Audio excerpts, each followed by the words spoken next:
টেলিভিশনের প্রায় সব চ্যানেলেই দেখাচ্ছে দেশের বিভিন্ন স্থানের লোকদের মারা হচ্ছে।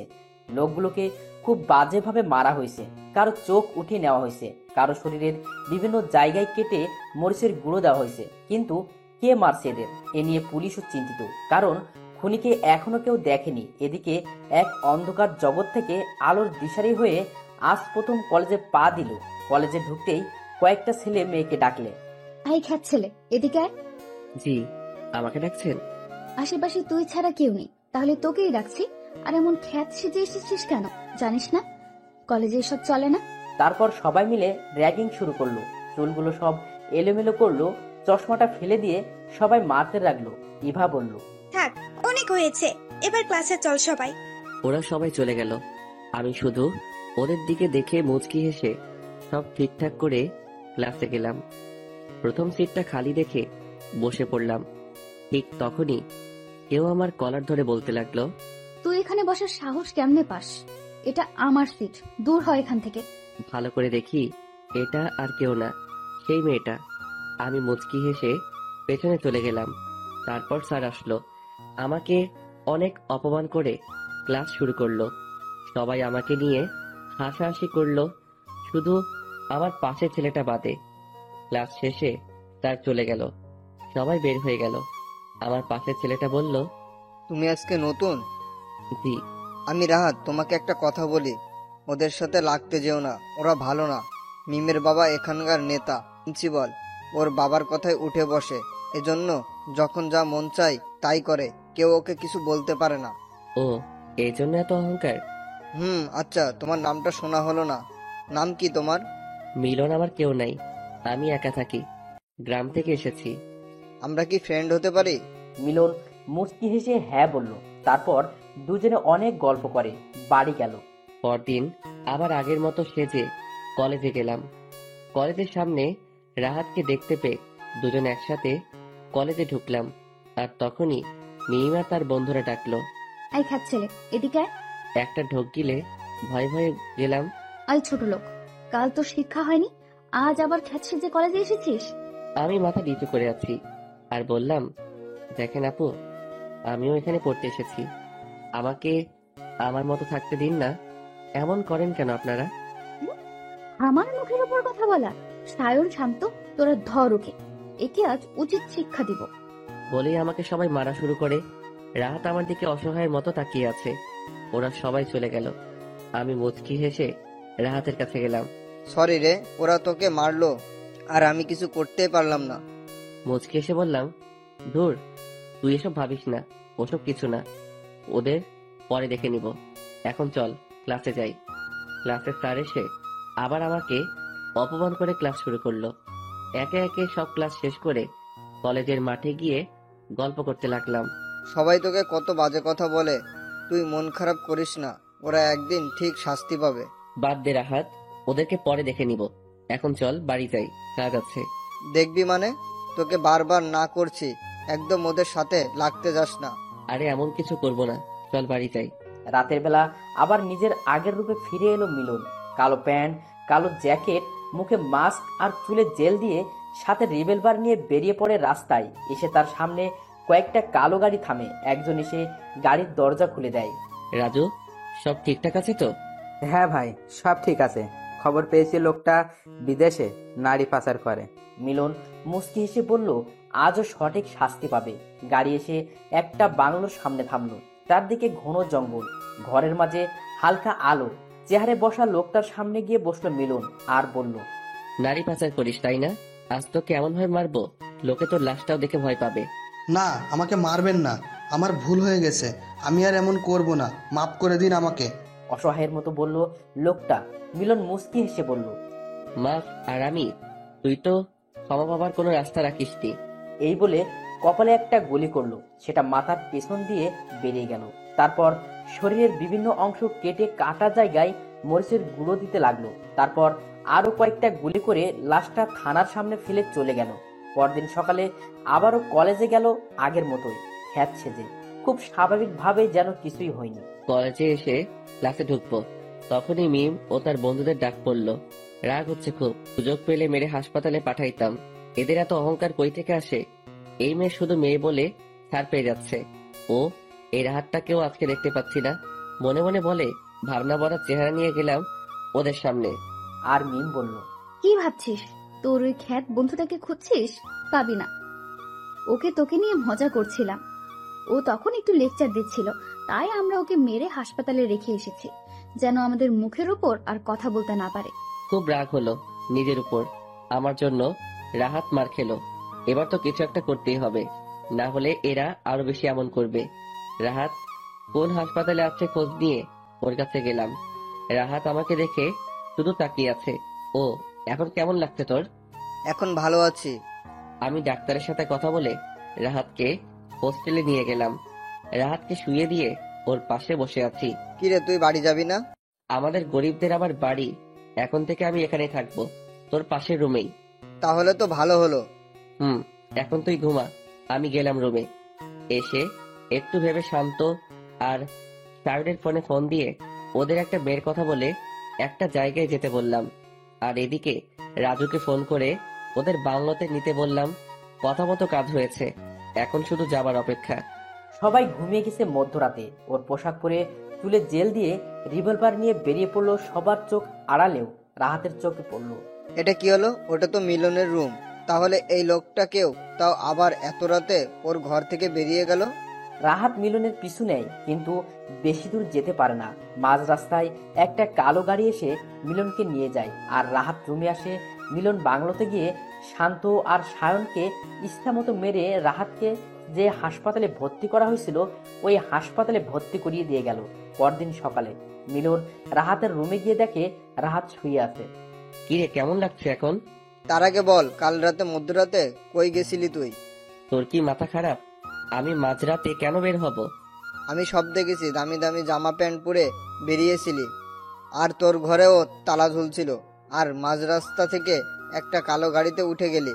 মিথ্যা বলিস না, আমি সব দেখেছি। এবার সত্যিটা বল। দেখ, তুই কাল রাতে রুমে তালা দেখেছিস, তাহলে আমি সকালে বের হলাম কি করে?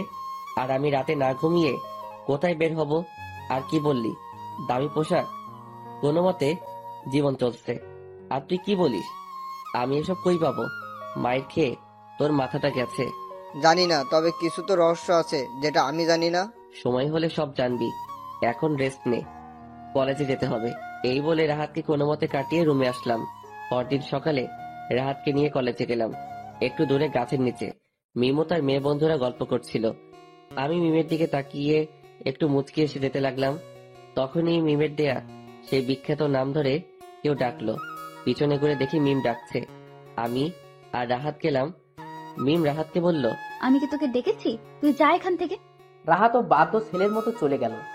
ওই খ্যাত ছেলে, আমাকে দেখে হাসছিলি কেন? আমি কি হাসির কিছু মেরে তোকে হাসপাতালে পাঠিয়ে দেব? আর একবার যদি এমন করিস, আজ মাফ করে দিলাম, যা। আমি আস্তে আস্তে আসতে লাগলাম।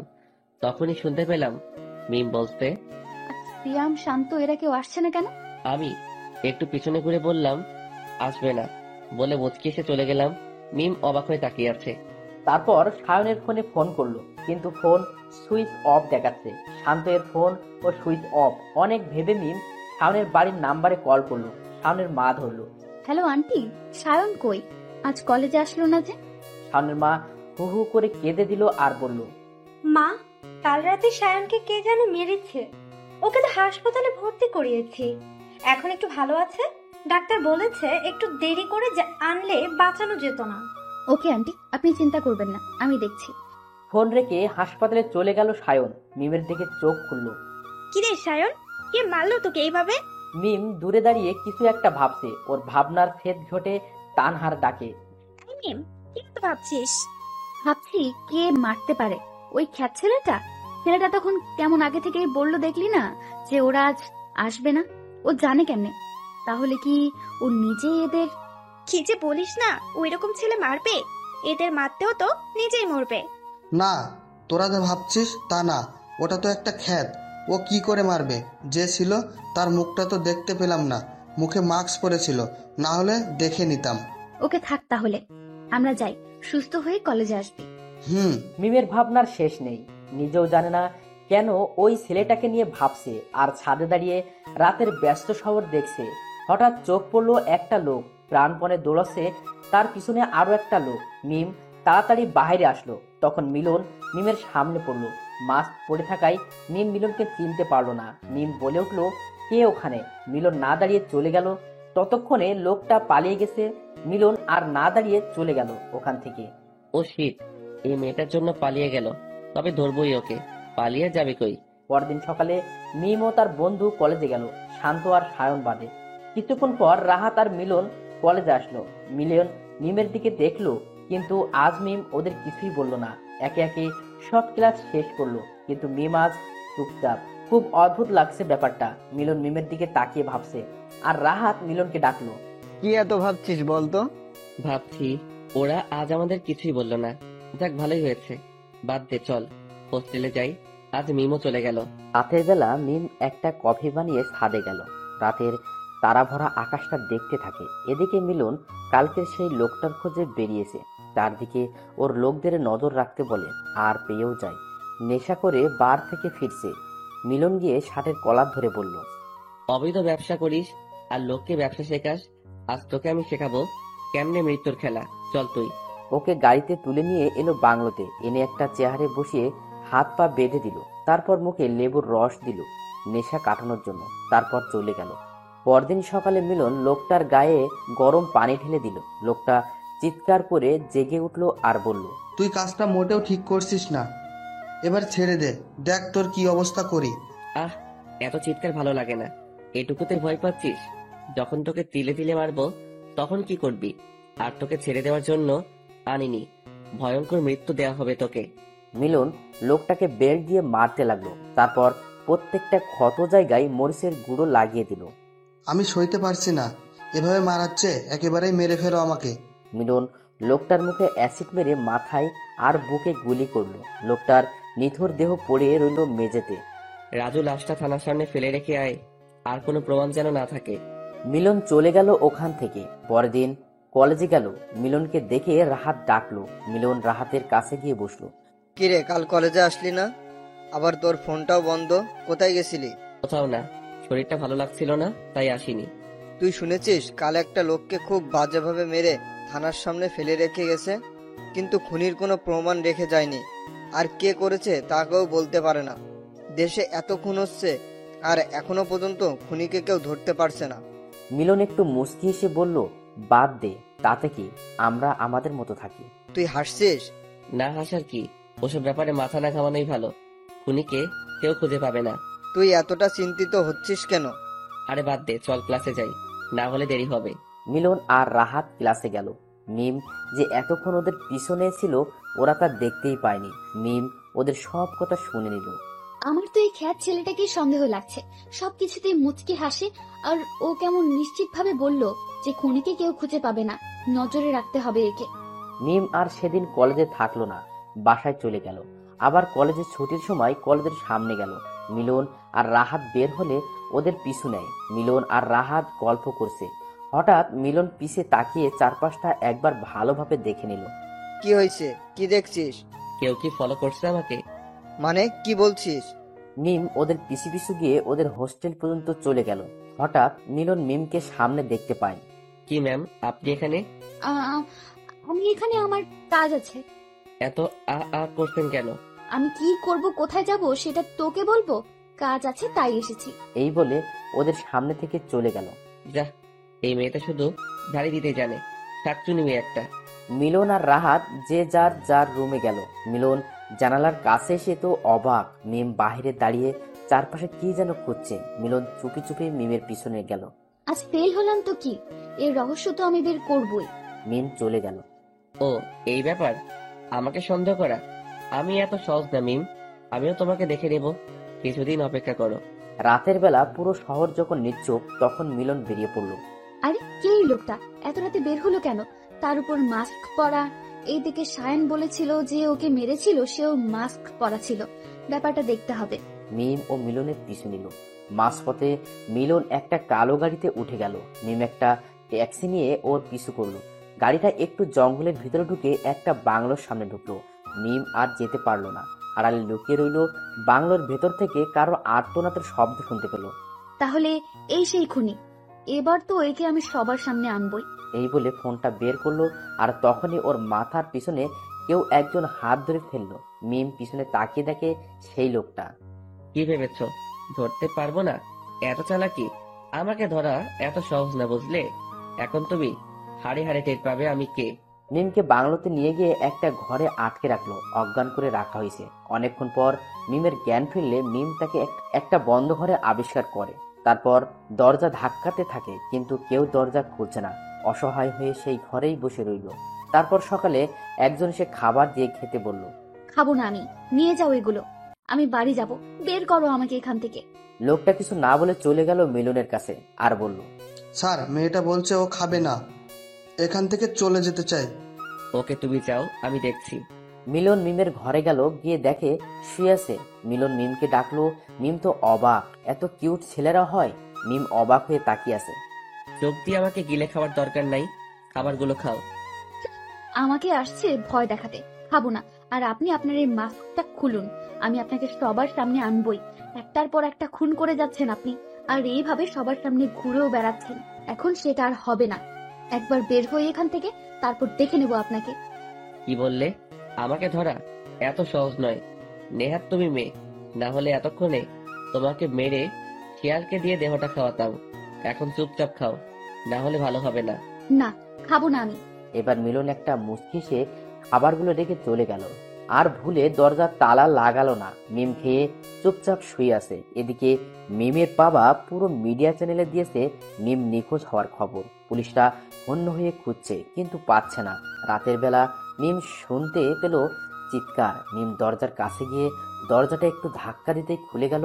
আস্তে আস্তে এগিয়ে দেখতে পেল একটা লোক চেহারে বাঁধা, আর তার উপর নির্মমভাবে অত্যাচার করা হচ্ছে। তারপর মিলন বলছে, তোকে এমন মৃত্যু দেব, লোকে তোর লাশটাও দেখতে চাইবে না।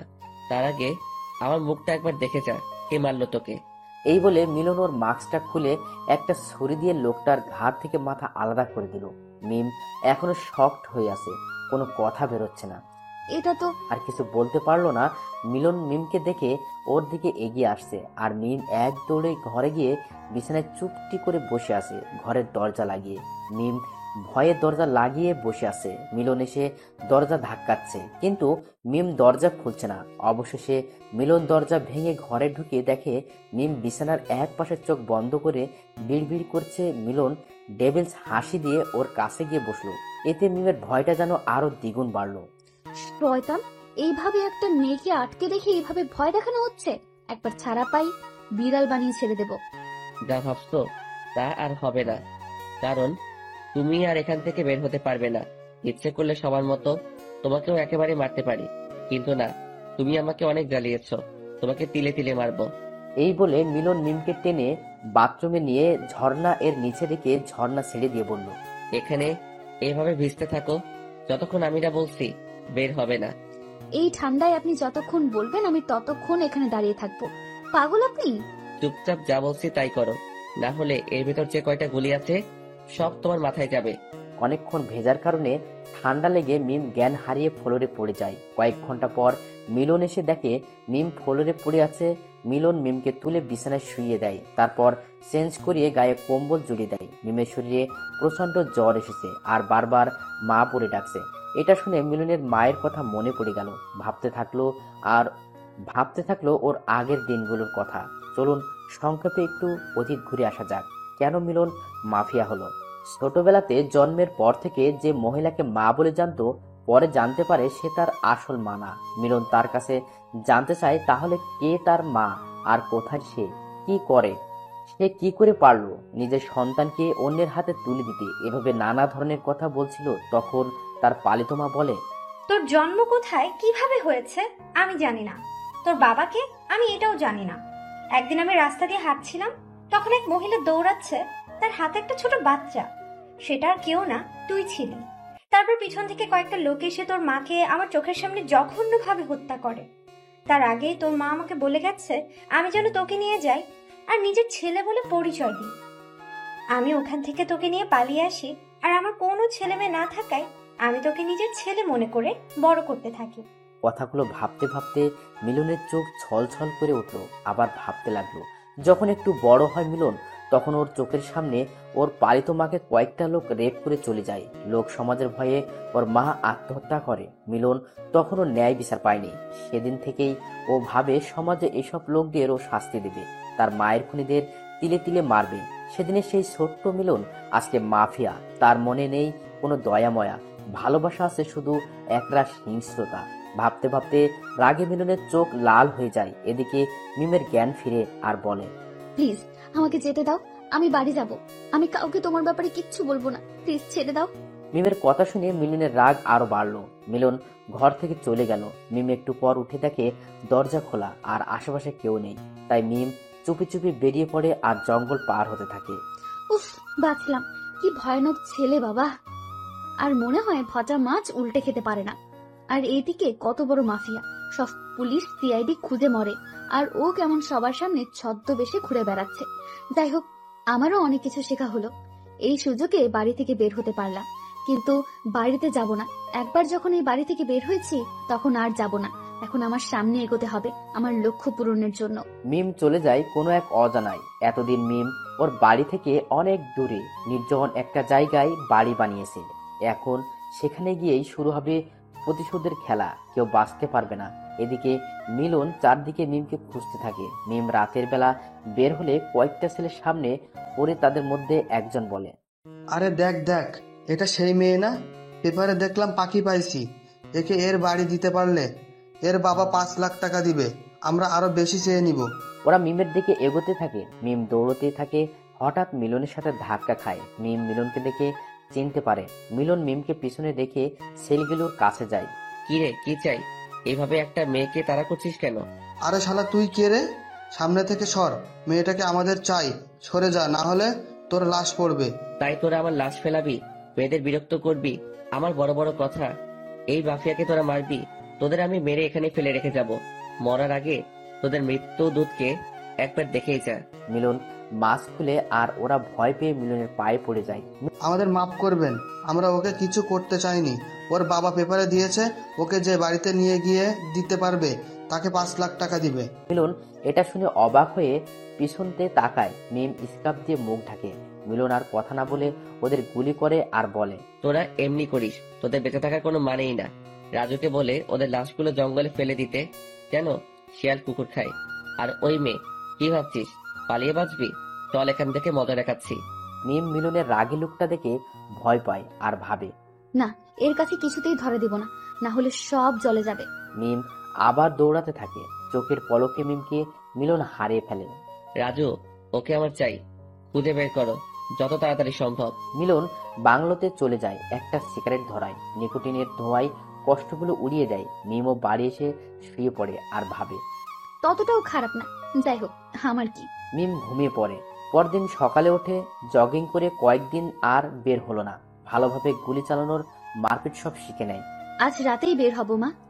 আমি তোমার খুনিকে মারতে যাচ্ছি। প্রতিশোধ নেবার সময় হয়ে গেছে।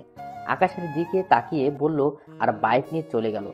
বস, পুলিশ আমাদের খোঁজ পেয়ে গেছে, ওরা এদিকে আসছে। এখন কি হবে? মিলন নিকোটিনের ধোঁয়া ছেড়ে বলে, কি খুব চালাক ভাবিস নিজেকে? পেছন দিক দিয়ে ছুরি মারবি আর আমি বুঝতেও পারবো না? এটা কেমনে সম্ভব? এত সহজে মাফিয়া হয়নি, বুঝলি? তুই বেইমানি করেছিস। বেইমানিদের আমার কাছে কোনো মাফ নেই। মিলন বাকি গার্ডদের বলে ওকে ক্রস ফায়ার করতে। ওরা ওকে মারে। নিমিষে রক্ত দিয়ে ভেসে যায়। পুরোটা বাহিরে পুলিশ এসে গেছে। পুলিশটা সিগন্যাল দিচ্ছে। একটা পুলিশ বাড়ির ভেতরে ঢোকে। মিলনের দিকে গুলি তাক করে আর বলে, সবাই হাত ওপরে তোল, অনেক জ্বালাছিস, এখন জেলে গিয়ে পচে মরিস। মিলন মুচকি হেসে পাটা একটু তুলে লাইটে গুলি করে রুমটা অন্ধকার হয়। আর এই সুযোগে গোপন দরজা দিয়ে সবাই পালিয়ে যায়। সবাই জঙ্গলে লুকিয়ে পড়ে। কিন্তু মিলন আলাদা রাস্তায় যায়। পুলিশরা আবার মিলনকে ঘিরে ফেলে আর বলে, বাকিদের পানি তো কি, কান টানলে মাথা আসে। মিলন চুপ করে আছে। চারদিকে দেখছে। অফিসার এসে মিলনের মাথায় একটা মারে। কয়েকটা পুলিশও মারে। মিলন চিৎকারও করছে না। দেখে ওরা আরো জোরে জোরে মারে। মাফিয়া এখন আমি দেখাবো তোকে।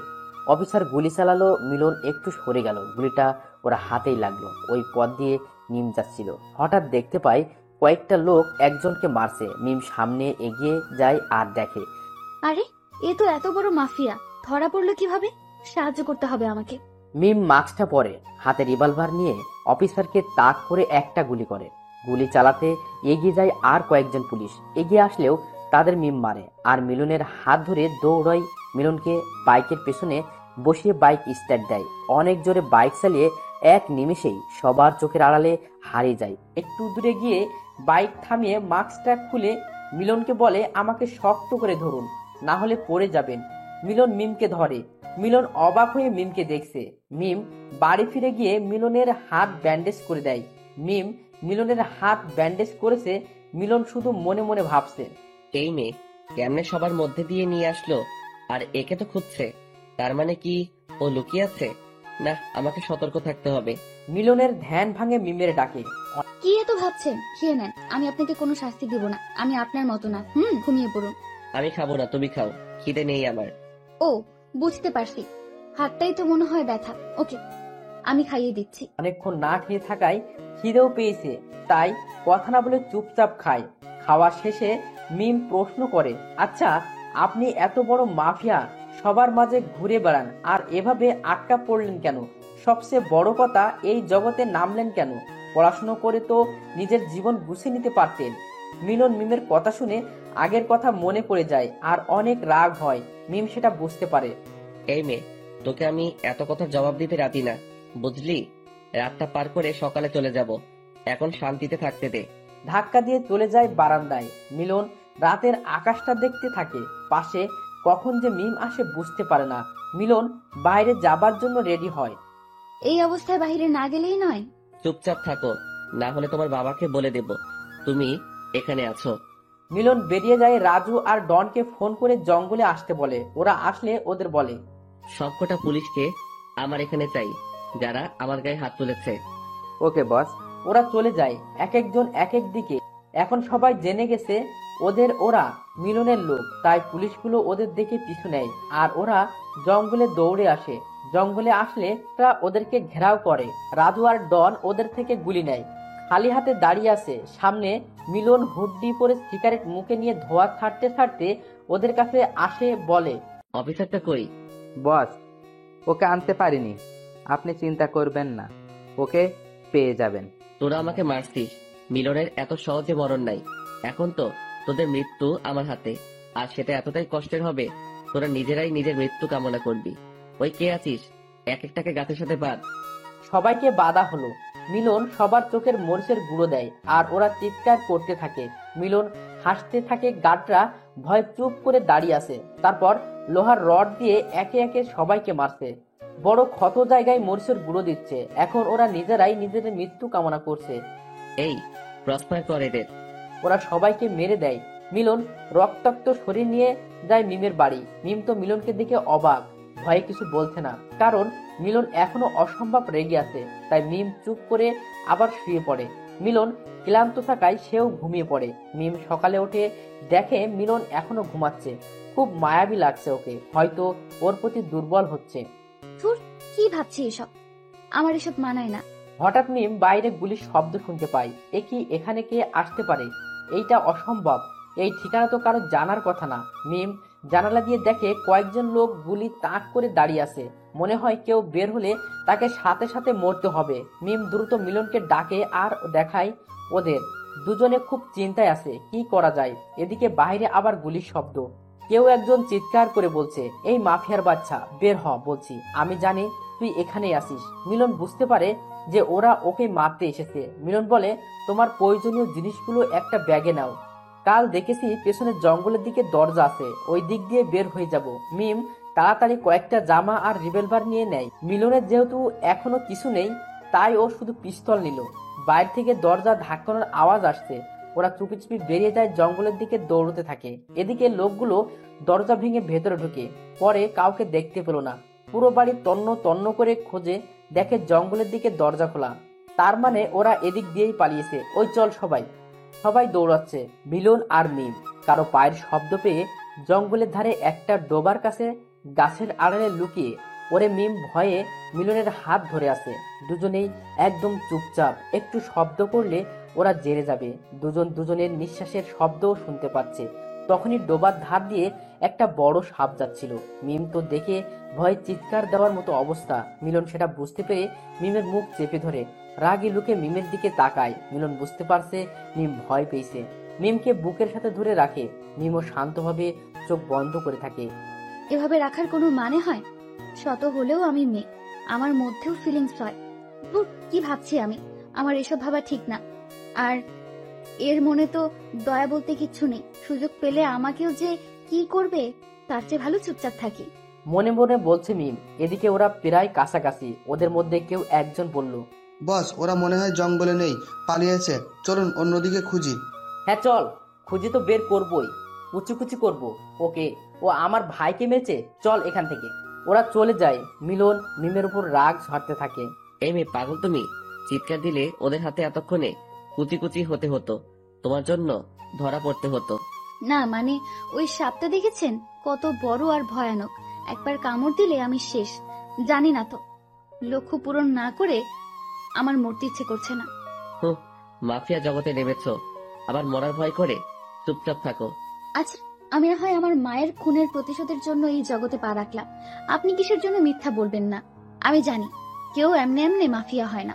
কেউ স্বার্থে, কেউ লোভে, আর কেউ আমার মতো। আপনি কোনটা? ধরে নাও তোমার মতোই। আর বেশি কথা বলো না, না হলে তোমার বাড়িতে দিয়ে আসবো। বাঁচতে চাইলে চুপচাপ আসো। কই যাব যদি আপনি আমাকে বাড়িতে পাঠান? এতটা অকৃতজ্ঞ আমি না। তুমি আমার জীবন বাঁচিয়েছো, একটুকু তো কৃতজ্ঞতা দেখাতেই হয়। যাই হোক, তোমার ফোনটা দাও, কল করবো। মিম ফোনটা দেয়। মিলন রাজুকে ফোন দেয়, কিন্তু জঙ্গলে নেটওয়ার্ক নাই, ফোন যায় নাই। এখন কি করব? কি আর হাঁটতে থাকো, রাস্তা বেরিয়ে যাবে। দুজন আপন মনে হাঁটতে থাকে। দুপুর গড়িয়ে যায়, খুব খিদেও পেয়েছে। মিম ভয়ে কিছু বলছে না। হঠাৎ করেই মিম বসে পড়ে আর বলে, শুনছেন, আমি আর পারবো না, রেস্ট দরকার। একটু বসি। আরে না, ওই দেখো না, রাস্তা জঙ্গল শেষের দিকে। একটু বসি, তারপর যাব। মিলন ভাবে এভাবে বসলে তো মহা বিপদ। কোনো দিক থেকে কে আসে বলা যায় না। ওরা আবার এই জঙ্গলে আসতে পারে। মিলন মিমকে কোলে তুলে নিয়ে হাঁটতে থাকে। মিম অবাক হয়ে তাকিয়ে আছে। আরে, কোলে নিলেন কেন? নামান বলছি। চুপ করে থাকো, বসলে মরতে হবে। মিম মিলনের রাগ দেখে কিছুই বলল না। মিলনের গলা জড়িয়ে থাকে। একটু পর রাস্তায় আসে আর মিলন রাজুকে ফোন দিয়ে ওরা যেখানে আছে সেখানে আসতে বলে। সন্ধ্যাবেলা। সন্ধ্যাবেলা মানে? এখন তো বিকেল। এত সময় এখানে কি করব? বেশি বুঝো না। মিলন আর মিম মাস্ক পরে ওখানে থাকে। সন্ধ্যায় রাজু গাড়ি নিয়ে আসে। মিলন ড্রাইভ করে, রাজু পেছনে বসে আর মিম সামনে। কিছুক্ষণ চলার পর মিলন দেখতে পায় একটা গাড়ি ওদের ফলো করছে। মিলন রাজুকে বলে, রাজু আমাদের যে কেউ ফলো করছে তা কি জানতে না, বা জানার চেষ্টা করোনি? দেখো পেছনে। এখন কি করবে? সবসময় ভুলভাল করো। মনে রেখো, বেঈমানদের আমি ছাড় দেই না, সে যেই হোক। রাজু ভয় পেয়ে যায়। তোতলাতে তোতলাতে বলে, না বস, আমি যখন এসেছিলাম তখন তো কাউকে দেখিনি, খুব সাবধানে এসেছি। আরে, এভাবে নিজেদের মধ্যে ঝগড়া না করে কি করে এদের থেকে বাঁচা যাবে সেটা ভাবুন। মিম একটু বাইরে উকি দিয়ে দেখে গাড়িটা আর কারো না, বাবার। তার মানে বাবা কি করে জানলো আমি এদের সাথে? এটা আমার বাবা, এটা আমাদের গাড়ি। কি তোর বাবা? Oh no. মিলন রেগে জোরে গাড়ি চালায়। সবাই ভয়ে কাঁপছে। এত স্পিড নিয়ে চালাচ্ছে যে কোনো সময় দুর্ঘটনা ঘটে যেতে পারে। মিলন শর্টকাট রাস্তা ধরে কোনো রকম ওদের কাটিয়ে একটা নীরব জায়গায় এসে গাড়িটা থামিয়ে তিনজনই দৌড়ে গেল। যে বাড়িতে ওঠার কথা ছিল সবাই হাঁপাচ্ছে। রাজু মিলনকে বলে, বস, এখন আর কিছু হবে না, সব ঠিক আছে। এখন কেউ আসতেও পারবে না। রুমে গিয়ে ফ্রেশ হয়ে নিন। সকালে কি করবেন তখন প্ল্যান মাফিক সব করা যাবে। সবাই রুমে গেল। রাজু মিমের রুম দেখিয়ে দিয়ে গেল। মিমের ঘুম আসছে না। মাথায় একটাই চিন্তা ঘুরছে, প্রতিশোধ। সকালে ঘুম থেকে উঠে মিম নাস্তা বানিয়ে নেয়, সবাই খায়। মিম মিলনকে বলে, আচ্ছা, বের হব আমি আজ রাতে। আমার হাতে সময় নেই, যা করার তাড়াতাড়ি করতে হবে। মিলন ভোরু কুচকে বলে, যাই করো, তোমার জন্য যেন কোনো বিপদ না হয়, আর নিজেও সেফে থাকবে। দিনটা কেটে যায়। মিম রাতে বেরিয়ে পড়ে, নিজের বাড়ির ডুপ্লিকেট চাবি দিয়ে ঢোকে। আস্তে আস্তে ওর বাবার ঘরে যায় আর মাথার কাছে পিস্তল ধরে চিৎকার করে মিমের বাবার ঘুম ভেঙে যায়। অবাক হয়ে যায় এভাবে কাউকে মাথার কাছে গুলি ধরতে দেখে। ভয়ে তোতলাতে তোতলাতে বলে, কে তুমি? এভাবে একজনের ভয় দেখানোর মানে কি? ছলনাময়ী অনেক হয়েছে। আজ আমি আমার মায়ের খুনের প্রতিশোধ নিব। যতটা নির্মম ভাবে মেরেছিস তার চেয়ে বেশি কষ্ট দিয়ে মারবো তোকে। কি ভেবেছিস আমি জানতে পারবো না? আমি সব জেনে গেছি। এটাও জানি তুই আমার বাবা না, আমার চাচা। আমার মাকে খুন করেছিস এসব সম্পত্তির জন্য। আফসোস, তোর সম্পত্তি ভোগ করতে পারবি না। কি বলছো মিম তুমি? আমি তোমার মাকে মারিনি। তোমার মাকে মেরেছে জানো? দেখো, এই ছেলেটা মেরেছে। এই একটা বড় মাফিয়া, এর সাথে তোমার বাবার শত্রুতা ছিল, তাই এ তোমার পরিবারকে শেষ করার পরিকল্পনা করে। তোমার বাবা দুর্ঘটনায় মারা যায় আর তোমার মাকে এ মেরেছে। আর আমি তোমাকে নিয়ে পালিয়ে আসি, তোমাকে কোলে পিঠে করে মানুষ করি, আর আজ তুমি আমার দিকে আঙুল তুলছো। ছি! মিস্টার হাসান সব এমন ভাবে গুছিয়ে বলল যেন আগে থেকেই জানতো এমনটা হওয়ার কথাই ছিল। মিম তো কিছু বলতে পারছে না। ছবিটা যে আর কারো না, মিলনের। কাকে বিশ্বাস করবে মাফিয়া? মিলনকে না তার চাচাকে? মিলন তো সত্যি অনেক বড় মাফিয়া, মারতেও পারে। আর এ তো আমার চাচা, বড় চাচা, আমাকে মিথ্যা বলবে না। মিম, তুমি আমার বাড়ি থেকে বেরিয়ে যাও, তোমার মতো মেয়ের দরকার নেই। আর যদি এসব ভাবনা ছাড়তে পারো তবে ফিরে এসো আমার আগের মিম হয়ে। মিম নিশ্চুপে বেরিয়ে যায়। মিস্টার হাসান হাসছে। তুমি একটা বাচ্চা মেয়ে মিম, তুমি কি না মারবে আমাকে? যাও, এখন দুই মাফিয়ার যুদ্ধ করো। হা হা হা। মিম একটা ব্রিজের উপর গিয়ে দাঁড়ায় আর ভাবতে থাকে, মিলনের বাবার সাথে কি সম্পর্ক থাকতে পারে যার জন্য ও আমার মাকে এত নির্মমভাবে মারলো? জবাব তো ওকে দিতেই হবে, সাথে মরতেও হবে। মিলন ওই রাস্তা দিয়ে যাচ্ছিল, পেছনে গাড়টাও আছে। মিলন গাড়ি থামিয়ে মিমের কাছে যায়। মিম কাঁদছে। কাদার কি কোনো জায়গা নেই? জায়গাটা সেফ না। যার জন্য বের হয়েছিলে কাজ শেষ হয়েছে না বাকি আছে? আমি কি হেল্প করব? মিমের রাগ উঠছে, মিলনের দিকে তাকাতেই পারতেছে না। শত হলেও মেয়ে মিলনের জন্য একটু হলেও মনে জায়গা দিয়েছে, হয়তো তার জন্য মিলনকে মারতে এত কষ্ট পাচ্ছে। কি হয়েছে? আমার দিকে তাকাও। কি হয়েছে বলো, আমি সমাধান করার চেষ্টা করব। মিম মিলনের দিকে এক নজর তাকিয়ে পকেট থেকে পিস্তল বের করে মিলনের বুকে দুটো গুলি করে। মিলন মিমের দিকে এখনো তাকিয়ে আছে, মুখ দিয়ে একটাই আওয়াজ বের হয়। কেন করলে মিম? কি আমার অপরাধ? মিম ব্রিজ থেকে ধাক্কা দিয়ে ফেলে দেয় আর চিৎকার করে কাঁদতে থাকে। মিমের পাশে রাজু এসে হাসতে থাকে আর বলে, মিম ম্যাম, আপনি এতদিনে আমার মনের আশা পূরণ করলেন। আমার কতদিন প্ল্যান ছিল ওই শয়তানটাকে মারার, পাচ্ছিলাম না। এখন ওর সব সম্পত্তি আমার। মিম অবাক হয়ে রাজুর কথা শুনছে। তার মানে রাজু বেইমানি করতে যাচ্ছিল? রাজু দেরি না করে চলে যায় গার্ডদের নিয়ে। মিম ওখানে দাঁড়িয়ে কাঁদতে থাকে আর বলে, মা, আমি তোমার প্রতিশোধ নিয়েছি। নিজের অনুভূতিটা বিসর্জন দিয়ে রাজু সব গার্ডদের নিয়ে চলে যায়। মিমও চলে যায়। কাঁদতে কাঁদতে প্রত্যেকটা নিউজ চ্যানেলে দেখাচ্ছে দেশের সবচেয়ে বড় মাফিয়া অবশেষে খুন হলো কোন এক মুখোশধারীর কাছে। কে এই মুখোশধারী যে এই অসাধ্য সাধন করলো? সে যেই হোক না কেন, তাকে আন্তরিকভাবে জানাই আমাদের সকলের শুভেচ্ছা। সেদিনের পর থেকে মিম নিজেকে গুটিয়ে নেয়, নিজের মনে ভাবতে থাকে, কিছু একটা ভুল হয়েছে। এভাবে মিলনকে খুন করা ঠিক হলো না। হয়তো এমন সত্যি আছে যেটা আমি জানি না। আমি কেন সত্যিটা যাচাই করলাম না? আমি যখন সত্যি একা থাকতে পারছি না, মনে মনে যে আমি তোমাকে ভালোবাসি, জানি তুমি কোনোদিন ফিরবে না, কারণ আমি নিজের হাতে তোমাকে শেষ করেছি। এদিকে রাজু মিলনের সব সম্পত্তি নিজের নামে করে নেয়। এখন মিলনের পুরো গ্যাংটা রাজু চালায়। খুশি মনে আর বলতে থাকে, কি হলো তোর মাফিয়া? তুই আমাকে হুকুম করতি, আজ দেখ আকাশের তারা হয়ে দেখছিস, কিন্তু কিছু করতে পারছিস না। তোর সাম্রাজ্য এখন আমার। দেখবি, এখন আমি হব এই দেশের মাফিয়া। লোকে আমাকে দেখে ভয় পাবে। এদিকে রেহানা তাদের ছেলেকে নিয়ে ব্যস্ত হয়ে পড়েছে। আজ 8 মাস পর তাদের ছেলে একটু একটু করে নড়ছে। রেহানা বেগম ডাক্তারকে ডাকে, রোহান সাহেবকে খবর দেয়। ডাক্তার চেক আপ করে বলে, আপনারা বিচলিত হবেন না, রোগী এখন সুস্থ আছে। রোগীকে একা থাকতে দিন, উনি সুস্থ হবেন। রোহান সাহেব বাইরে গেলেন ডাক্তারের সাথে কথা বলতে। রেহানা বেগম তার ছেলের পাশে বসেন। বাবা, তুই জেগে উঠেছিস? উঠ বাবা, দেখ আমি তোর মা। একবার মা বলে ডাক আমাকে, কথা বল আমার সাথে। তুই আমার ছেলে, আজ থেকে তোর নাম দিলাম আবির। তুই আমার আবির। আবির শুধু ভাবছে, কি থেকে কি হলো কিছুই বুঝতে পারছি না। এরা কারা? আমাকে আবির ডাকে কেন? আপনারা কারা? আমি এখানে থাকবো না, অনেক কাজ আছে, আমার যেতে দিন। আমাকে আমার এই পৃথিবীতে কেউ নেই, আমি একা। আমি এখানে কি করে এলাম জানি না, তবে আমাকে সুস্থ করার জন্য আপনাদের ধন্যবাদ। এ কি, উঠতে পারছি না, শরীরে এত ব্যথা কেন? আহ, তুমি এখনো পুরোপুরি সুস্থ নও। সুস্থ হও, তোমাকে সব জানানো হবে। ডাক্তার বলেছে উত্তেজিত না হতে, রেস্ট করো। রেহানা, তুমি ওর খেয়াল রেখো, কোনো সমস্যা হলে আমাকে বলবে। আমি গেলাম। কয়েকদিন আবির পুরোপুরি সুস্থ হয়ে যায় রোহানা বেগমের যত্নে। আবিরকে ছেড়ে দেওয়া হয়। রোহানা বেগম আবিরকে বাড়িতে নিয়ে যায়, খাইয়ে দেয়। রাতে আবির বের হবার জন্য তৈরি হয়। রুম থেকে বেরিয়ে ওদের দুজনকে দেখতে পায়। রোহানা বেগম বলে, রাতে কোথায় যাচ্ছ? তুমি রুমে যাও এখন। ওহ, আমি কতবার বলবো আমি আপনাদের ছেলে না। আমার আসল পরিচয় জানলে নিজেরাই আমাকে বের করে দিবেন, তাই আগে চলে যাচ্ছি। দেখো বাবা, তোমাকে আমরা নিজের ছেলের মতো করে এতদিন দেখেছি।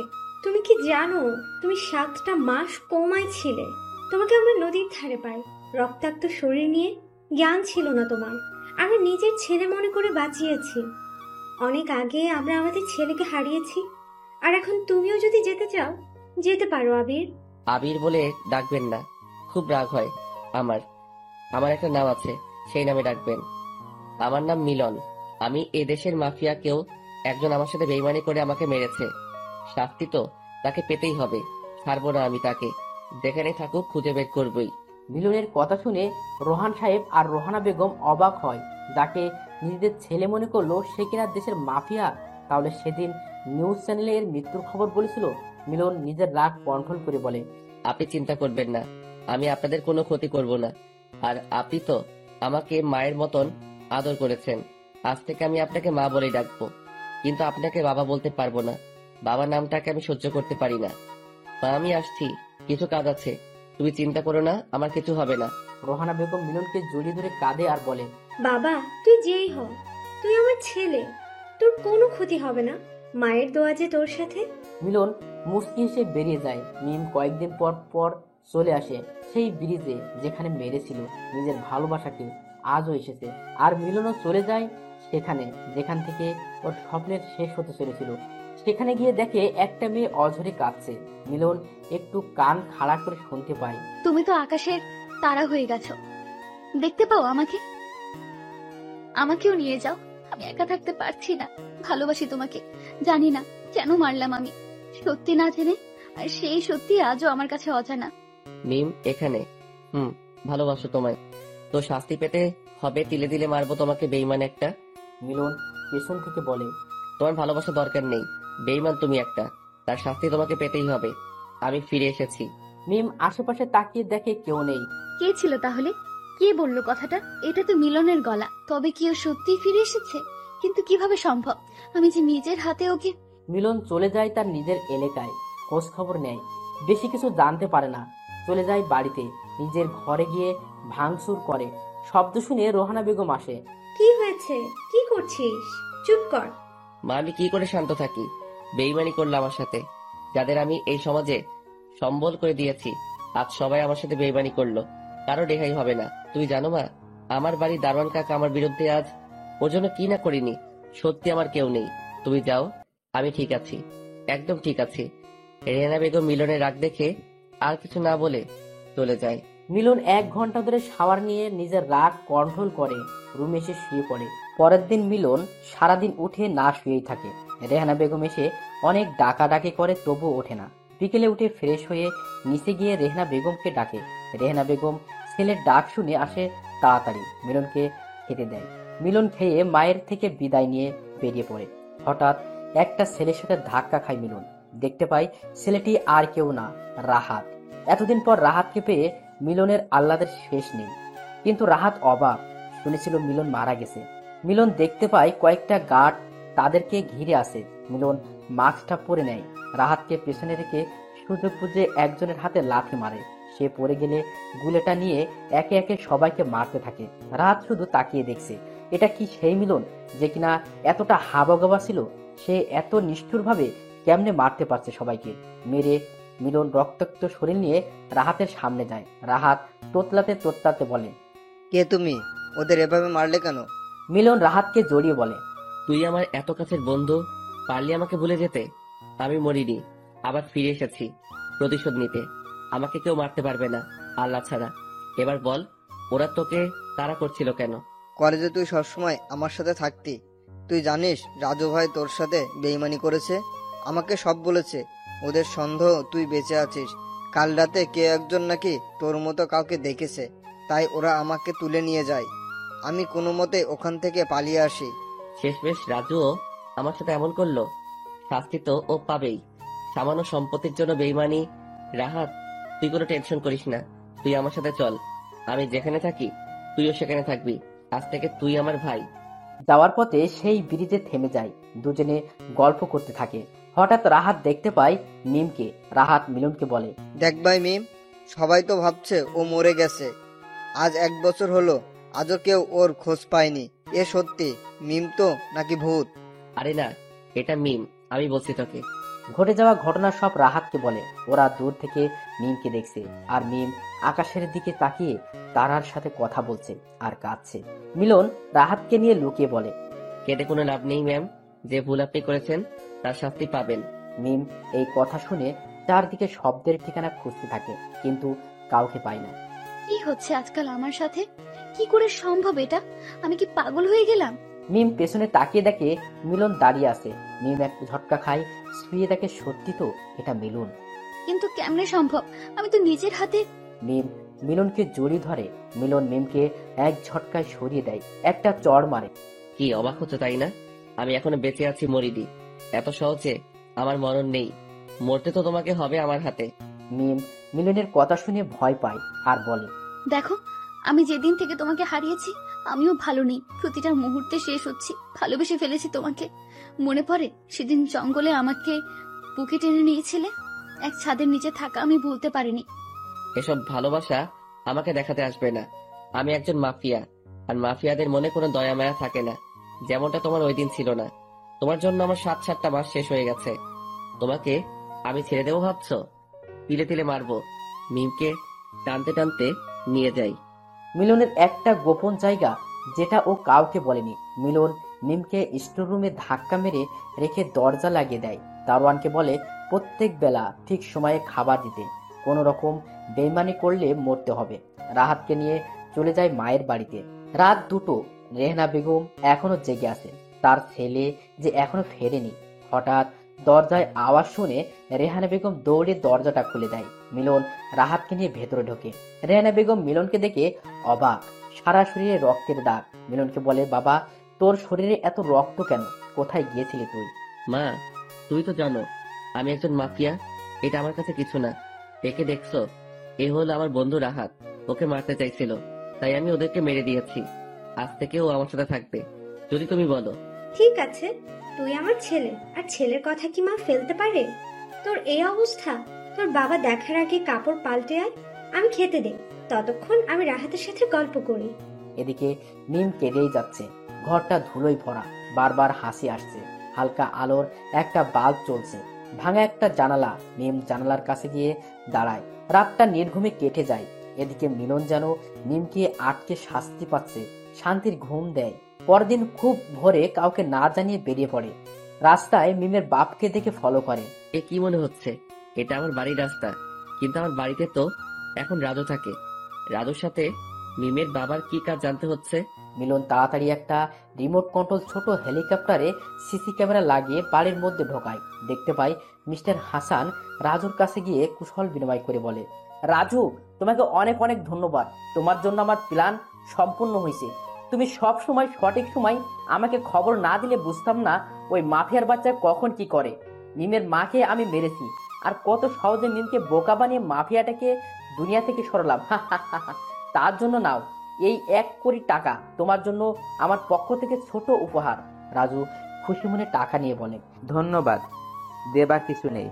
আমার জন্য আপনার ভালো হয়েছে, আর আপনার জন্য আমার ভালো হয়েছে। বুদ্ধির দ্বারা মিলনকে খুন করে আজ আমরা দুজনে সফল। মিলন সবটা শুনে অবাক। তার মানে এদের দুজনের চক্রান্ত না? এর শেষ আমাকে দেখতে হবে। মিমের কাছে যায় মিলন, গিয়ে দেখে সত্যি মেয়েটার করুণ অবস্থা। মুখের দিকে তাকানো যায় না, শুকিয়ে কাঠ হয়ে গেছে। মিম মিলনকে দেখে অপর পাশে মুখ নিয়ে চুপ করে থাকে। মিলন মিমকে বলে, আমি সব সত্যি জেনে গেছি। তোমার বাবা আর রাজু মিলে তোমার দ্বারা আমাকে মারে। এতে তোমার বাবা পায় তোমার সব সম্পত্তি, আর রাজু পায় আমার সম্পত্তি। মিম শুকনো মুখে বলে, উনি আমার বাবা না, চাচা। ছোটবেলায় মা মারা যায় আর বাবাও অ্যাক্সিডেন্টে মারা যায়। ওনাকে বাবা বলতাম। আমি জেনেছিলাম আমার মাকে উনি মেরেছে। সেদিন রাতে ওনাকে মারতে গিয়েছিলাম। উনি আমাকে তোমার ছবি দেখিয়ে বলে তুমি মেরেছো আমার মাকে। আমি সহ্য করতে না পেরে প্রতিশোধের তাড়নায় নিজের ভালোবাসাকে বিসর্জন দিই। খুব খারাপ হয়েছে, কাল তৈরি থেকো, সবকিছু শেষ দেখবো। এখন আসো, ফ্রেশ হয়ে খাও। ভালো ব্যবহার করছি বলে মনে করো না সব ভুলে গেছি। যে 7 মাস আমার থেকে কেড়ে নিয়েছো তার শাস্তি তুমি পাবে। মনে রেখো। আমি গেলাম। সারাদিন মিলন বাড়ি থেকে বের হয় না। বিকেলে উঠে ফিরে সে ভাবে, না, এভাবে আর চলবে না। খেলাটা এবার শেষ করতে হবে আজকেই। রাহাতকে নিরাপদ জায়গায় রেখে বেরিয়ে পড়ব। মিলন নিচে এসে সবাইকে দেখতে পায়, মায়ের সামনে গিয়ে বলে, মা, আমি আর চলে যাচ্ছি। জানি না দেখা হবে কিনা। যে খেলায় নেমেছি সেটা আমাকে শেষ করতেই হবে। তবে তুমি আমার জন্য দোয়া করো। তোমরা আমার জন্য যা করেছো, হয়তো আমি সেই ঋণ শোধ করতে পারবো না। যদি কখনো মনে হয় আমাকে তোমাদের দরকার, তাহলে ফোন করো, আমি চলে আসবো। রাহাত, তুই রেডি হয়ে নে, বেরোতে হবে। তোকে নিরাপদ জায়গায় রেখে আমি বেরিয়ে পড়বো। রেহেনা বেগমের কান্না থামছেই না। ছেলেহারা হয়ে এতদিন ছিল, একটা ছেলেকে পেয়েছে, সেও কি আজ চলে যাবে? রেহানা বেগম মিলনকে বলে, বাবা, আমি জানি তোকে না করলেও তুই শুনবি না। চলে যাচ্ছিস বলে ভুলে যাস না। তোর এই অভাগা মাকে, রাহাতকে মায়ের কাছে রেখে যা। ওকে নিয়ে যাস না। নিজের ছেলে মনে করে মানুষ করবো ওকে। অন্তত মনটা তো শান্তি পাবে। মিলন সন্ধ্যাবেলা তৈরি হয়, কালো শার্ট, কালো জ্যাকেট, চুল স্পাইক, মুখে মাস্ক, রিভলভার, ছোট একটা ছুরি নিয়ে রাহাতকে রেখে চলে যায় মিমের কাছে। মিম এখনো স্টোররুমে বসে আছে। দরজার আওয়াজ শুনে উঠে দাঁড়ায়। মিলন মিমকে একটা প্যাকেট ধরিয়ে দিয়ে বলে, এগুলো পরে তাড়াতাড়ি রেডি হয়ে নাও, হাতে বেশি সময় নেই। মিম প্যাকেটটা নাড়াচাড়া করে বলে, কি আছে এটাতে? আর কেন পরবো? মিলন রেগে বলে, এটাতে লাল বেনারসি আছে, বিয়ে হবে। যাও পরে আসো, আমি বাহিরে আছি। মিম ভালোই বুঝতে পারে মিলন রাগ করেছে। কথাটা না বাড়িয়ে প্যাকেটটা খুলে দেখে pant, T shirt, jacket, revolver, mask. Mim দ্রুত পরে বাইরে আসে। মিলন মিমকে নিয়ে চলে যায় মিস্টার হাসানের বাড়ি। দারোয়ানকে ভয় দেখিয়ে ভেতরে ঢোকে মিম। এগিয়ে গিয়ে মিস্টার হাসানের মাথায় গুলি ধরে বলে, আমাকে মিথ্যে বলেছিলি। তোর একটা মিথ্যেতেই আমি সব হারাতে বসেছিলাম। আজ তোকে শাস্তি পেতে হবে। মিলন মিস্টার হাসানের বুকে লাথি মেরে বলে, রাজুর সাথে ষড়যন্ত্র করে আমাকে মারার প্ল্যান করছিস? এত সহজে তো আমি মরবো না। এবার মরার আগে সত্যিটা বল, আমার মাকে কে মেরেছে? আমি জানি, তুই সব জানিস, কারণ তুই ছিলি মাফিয়া আর আমার বাবার সাথে শত্রুতা করে তুই আমার মাকে মারলি। আজ এমন মৃত্যু দেব তোকে, ভয় পাবে তোকে দেখে সবাই। মিস্টার হাসান ভয় পেয়ে যায়। কি করে বেঁচে ফিরল এ আর সব জানলই বা কি করে? মিলন কথা না বাড়িয়ে মিস্টার হাসানের বুকে গুলি করে। মিম পেটে ছুরি ঢুকিয়ে দেয়। মিম আর সহ্য করতে না পেরে সাইডে যায়।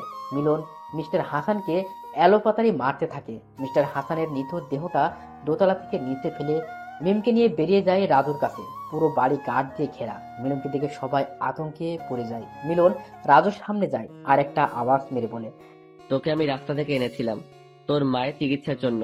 কত টাকা খরচ করি হিসাব আছে তোর? যে বাড়ি বানিয়েছিস সেটাও আমার টাকায়। তুই আমার সাথে বেইমানি করলি, ভালো করে জানিস বেইমানদের আমি ছাড় দেই না। তাই বিদায়, তোকে ওপারে চলে যা। মিলন রাজুকে মারে। মিলন বলে, আজ থেকে সব শেষ। তার জন্য মাফিয়া হয়েছিলাম সেটাও আজ পূর্ণ হলো। মা, তুমি ভালো থেকো। আকাশের তারা হয়ে দুপোটা চোখের পানি ঝরে পড়ে। মিলন গার্ডদের গুলি করে দৌড়তে থাকে। মিমের হাত ধরে হঠাৎ মিম থমকে যায়। মিলনের পেছনে তাকিয়ে দেখে একটা গার্ড গুলি নিয়ে দাঁড়িয়ে আছে আর গুলিটা মিমের পিঠে এসে লাগে। মিলন ছল ছল চোখে মিমের দিকে তাকিয়ে থাকে। গার্ডটা মিলন একটা গুলি করে মিম কোলে তুলে নিয়ে যায় হাসপাতালে। মিম মিলনের গলা জড়িয়ে বলে, মরেই তো যাব, একবার বলো না ভালোবাসো। জানি তোমার মনে আমার জন্য কোনো জায়গা নেই, তবু বলো না। মিলন দৌড়ে কাছাকাছি একটা হাসপাতালে ভর্তি করায়। মিমকে ওটিতে নিয়ে যায় মিলন। বাইরে থাকে মিলন রাহাতকে ফোন দেয়। রাহাত সবাইকে নিয়ে আসে। মিলন রেহেনা বেগমের কাছে যায়। রেহেনা বেগম মিলনকে সান্ত্বনা দিতে থাকে। কয়েক ঘন্টা পর ডাক্তার ওটি থেকে বের হয়ে বলে, পেশেন্টের অবস্থা খুব খারাপ। মিলনকে উনি মনে হয় তাকে চাইছেন। মিলন ডাক্তারের কথা শুনে ওটি এর মধ্যে যায়। শুয়ে মিমকে জড়িয়ে ধরে কান্না করতে করতে বলে, তুমি সুস্থ হয়ে ফিরে আসো। ভালোবাসি তোমাকে, আমি খুব ভালোবাসি। মিম প্রশান্তের একটা হাসি দিয়ে মিলনের বুকে ঢলে পড়ে। মিম নড়াচড়া করে না দেখে মিলন মিমের মুখটা তুলে একটা চিৎকার দেয়। সবাই ভেতরে আসে। মিলন কান্না করছে, না হয়তো শোকে পাথর হয়ে গেছে। স্বার্থপর এই দুনিয়ায় আবার একা হয়ে গেল। মিমের দাফন করে মিলন আবার চলে যায় অজানা জায়গায়, যেখানে কেউ খুঁজে পাবে না। নতুন একটা দেশে চলে যায়, যেখানে গেলে ভুলে থাকতে পারবে অতীত।